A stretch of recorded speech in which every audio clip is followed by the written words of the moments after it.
नमस्कार दोस्तों, host astro में आपका बहुत बहुत स्वागत है। दोस्तों, आज हम ये बात करेंगे कि यदि आपकी जन्म कुंडली में सूर्य कमजोर है, अशुभ है, तो आपको किन किन रोगों से वास्ता पड़ सकता है, कौन कौन से रोग आपको अपने जीवन में झेलने पड़ सकते हैं।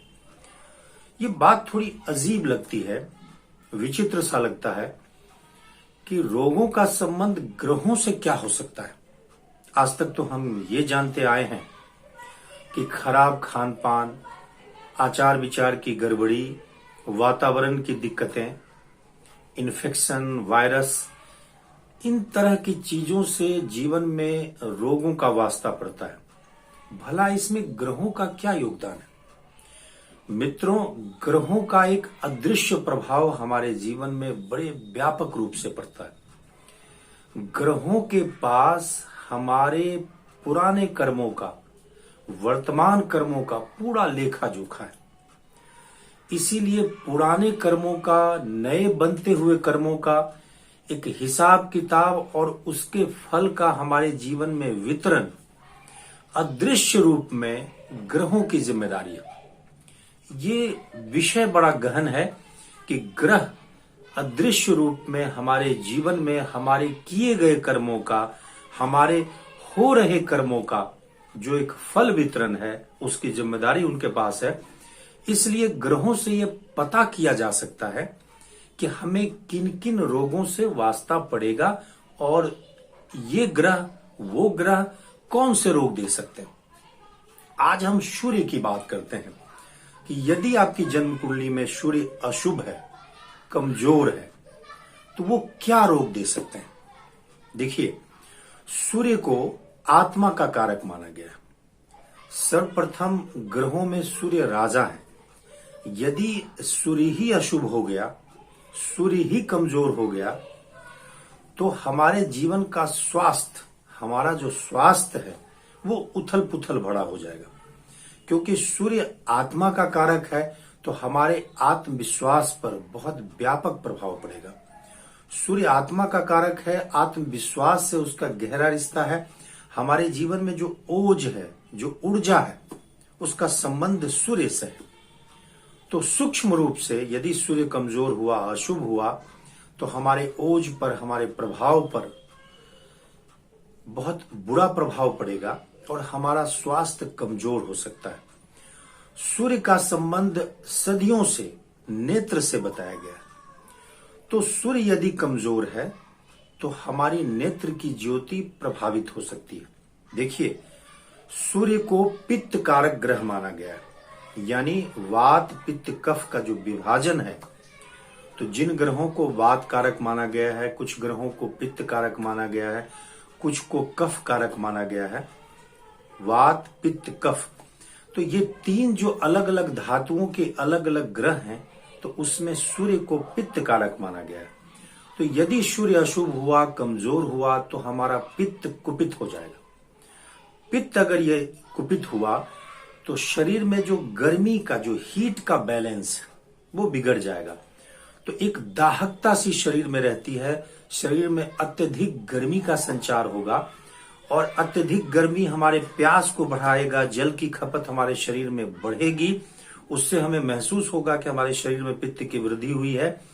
प्यास बहुत अधिक लगेगा और निश्चित रूप से ये लगातार अगर ऊष्मा अत्यधिक मात्रा में शरीर को मिलेगा तो त्वचा शुष्क होगा, तो त्वचा से जुड़े रोग भी हो सकते हैं। इसके अलावा सूर्य का संबंध सीधे सरदर्द से है। बहुत से लोग लगातार अनवरत सरदर्द से परेशान रहते हैं और सरदर्द के अनेक रूप हैं, माइग्रेन है, वगैरह वगैरह है। तो यदि सूर्य कुपित हुआ, अशुभ हुआ, तो सरदर्द से हम पीड़ित रह सकते हैं। और सर में ही, हमारे ऊपर के हिस्से में ही नेत्र है, तो नेत्र की ज्योति पर बहुत व्यापक प्रभाव सूर्य की अशुभ स्थिति से होता है। इसके अलावा सूर्य का संबंध सीधे सीधे हड्डियों से है। अस्थि दौर्बल्य, हड्डियों की किसी भी तरह की जो समस्या है, उसको सूर्य से देखा जा सकता है। सूर्य की अशुभता, सूर्य की कमजोरी, उससे हमारी हड्डियां प्रभावित होती है। अब देखिए, विज्ञान आज इस बात तक पहुंचा है कि सूर्य की सीधे रोशनी से विटामिन डी हमारे शरीर में निर्मित होता है, जो कि एक अस्थि की, जो कि हड्डियों के बेहतर स्वास्थ्य के लिए आवश्यक है।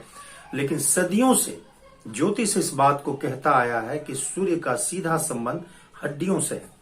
तो यदि सूर्य अशुभ हुआ, कुपित हुआ, बुरा अगर जन्म कुंडली में है, तो अस्थि की, हड्डियों की किसी न किसी परेशानी से हमें दो चार होना पड़ेगा। हड्डियों का एक रोग टीबी भी है, इसलिए टीबी का बड़ा गहरा रिश्ता सूर्य से है। तो अस्थि दौर्बल्य, हड्डियों की गड़बड़ी, ये सूर्य से देखा जाता है। नेत्र रोगों की हमने चर्चा की, सरदर्द की चर्चा की। मतांतर से, यानी कि कुछ मत कहते हैं कि हृदय रोगों का भी सीधा संबंध सूर्य से है। हालांकि हृदय रोग के लिए चंद्र को उत्तरदायी माना जाता है, किंतु कहीं न कहीं रक्त संचार, जो कि पित्त से प्रभावित होता है, पित्त से रेगुलेट होता है, तो रक्तचाप जैसी समस्या भी सूर्य के कुपित होने से जीवन में आता है। अब रक्त को यदि नियंत्रित करेगा सूर्य, तो कहीं न कहीं उसका संबंध हृदय से होगा। इसलिए हृदय रोगों का भी एक आकलन सूर्य से किया जाता है। तो सूर्य से इन जैसे बहुत सी बीमारियों का अध्ययन सूर्य से किया जाता है। इसके अलावा अग्नि से, शस्त्र से, जब जब आपको जीवन में भय हो या वास्ता पड़े, तो उसका सीधा संबंध सूर्य से है। आज आप देख सकते हैं कि कुछ देशों को बड़े बड़े मिसाइल झेलना पड़ता है, मिसाइल भोगना पड़ता है। उनके देश में लगातार कई मिसाइल दागे जाते हैं। अब ये सूर्य से संबंधित चीजें हैं। आपके जीवन में भी दाहकता और उष्मा से जुड़ा हुआ, अग्नि से भय, अग्नि से कोई वास्ता, कोई बुरा वास्ता, अस्त्र शस्त्र से कोई वास्ता, इसका भी संबंध सूर्य से है।